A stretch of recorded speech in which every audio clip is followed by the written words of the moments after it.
അടിയന്തര സാഹചര്യങ്ങളെ നേരിടാൻ വിദ്യാർത്ഥികളെ പ്രാപ്തരാക്കുക എന്ന ലക്ഷ്യത്തോടെ നാഷണൽ സർവീസ് സ്കീമിന്റെയും ഫയർ ആൻഡ് റെസ്ക്യൂ ഡിപ്പാർട്ട്മെന്റിന്റെയും ആഭിമുഖ്യത്തിൽ അഗ്നിച്ചിറകുകൾ എന്ന പേരിൽ സ്മാർട്ട് ബ്രിഗേഡ് പ്രോഗ്രാം സംഘടിപ്പിച്ചു. അടിയന്തര സാഹചര്യങ്ങളെ നേരിടാൻ വിദ്യാർത്ഥികളെ പ്രാപ്തരാക്കുക. ഇത്തരമൊരു ലക്ഷ്യത്തോടെയാണ് നാഷണൽ സർവീസ് സ്കീമിന്റെയും ഫയർ ആൻഡ് റെസ്ക്യൂ ഡിപ്പാർട്ട്മെന്റിന്റെയും ആഭിമുഖ്യത്തിൽ അഗ്നിച്ചിറകുകൾ എന്ന പേരിൽ സ്മാർട്ട് ബ്രിഗേഡ് ട്രെയിനിംഗ് പ്രോഗ്രാം സംഘടിപ്പിച്ചത്. ചെവായൂർ പ്രസന്റേഷൻ ഹയർ സെക്കൻഡറി സ്കൂളിൽ നടന്ന പരിപാടി മേയർ തോട്ടത്തിൽ രവീന്ദ്രൻ ഉദ്ഘാടനം ചെയ്തു.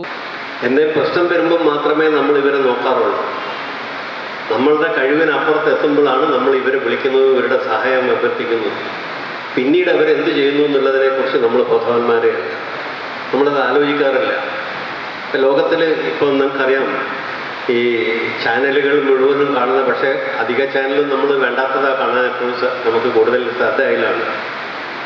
പല ഡിസ്കവറിയിലും ആനിമൽ പ്ലാനറ്റിൽ പല നാഷണൽ ജിയോഗ്രാഫിക് ചാനലിലൊക്കെ നിങ്ങൾ കാണാം. വലിയ ഇപ്പം കനഡയിൽ എവിടെയോ തീപിടുത്തമുണ്ട്. വലിയ കനഡയിലൊക്കെ കണ്ടിട്ടുണ്ടോ? ഏതെങ്കിലും കുട്ടികൾ കണ്ടിട്ടുണ്ടോ ടി വിയിലത്? ഒരു വലിയ കാട്ടുതീയും വലിയ ഒരു ഓസ്ട്രേലിയ ഈ അടുത്ത 2 ദിവസം മുമ്പ് ഞാൻ തിരുവനന്തപുരത്ത് ഇരിക്കുമ്പോൾ ഞാൻ അവിടുന്ന് ടി വി തുറന്നപ്പോൾ കണ്ടതാണ്. ഞാനെപ്പോഴും ശ്രദ്ധിക്കുന്ന ഇത്തരം കാര്യങ്ങൾ. വലിയ ഭയാനകമായ രീതിയിലുള്ള തീപിടുത്തം.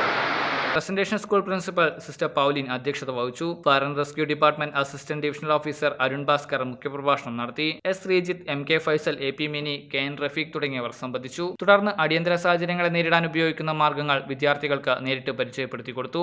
കെട്ടിടത്തിന് മുകളിൽ കുടുങ്ങിയവരെ രക്ഷപ്പെടുത്താനുള്ള രീതിയാണ് ആദ്യം പരിചയപ്പെടുത്തിയത്. കെട്ടിടത്തിന് മുകളിൽ കുടുങ്ങിയ വിദ്യാർത്ഥിയെ കയറുപയോഗിച്ച് ചേർന്നോട്ടെന്ന മാർഗ്ഗം ഉപയോഗിച്ച് താഴെ എത്തിക്കുന്ന രീതി പരിചയപ്പെടുത്തിയപ്പോൾ വിദ്യാർത്ഥികൾ ഒന്നടങ്കം കൈയടിച്ചു. ചെറിയ തീപിടുത്തമുണ്ടാകുമ്പോൾ ഉപയോഗിക്കുന്ന വാട്ടർ മിസ്റ്റ് എന്ന ഉപകരണത്തിന്റെ പ്രയോഗരീതി ഫയർ ആൻഡ് റെസ്ക്യൂ ഡിപ്പാർട്ട്മെന്റ് തുടർന്ന് വിദ്യാർത്ഥികളെ പരിചയപ്പെടുത്തി. കിണറിൽ വീണുപോയ ആളെ രക്ഷിക്കാനുള്ള മാർഗവും തീപിടുത്തമുണ്ടായാൽ എന്തൊക്കെ ചെയ്യണമെന്നുമെല്ലാം പരിപാടിയുടെ ഭാഗമായി വിദ്യാർത്ഥികൾക്ക് മനസ്സിലാക്കി കൊടുത്തു.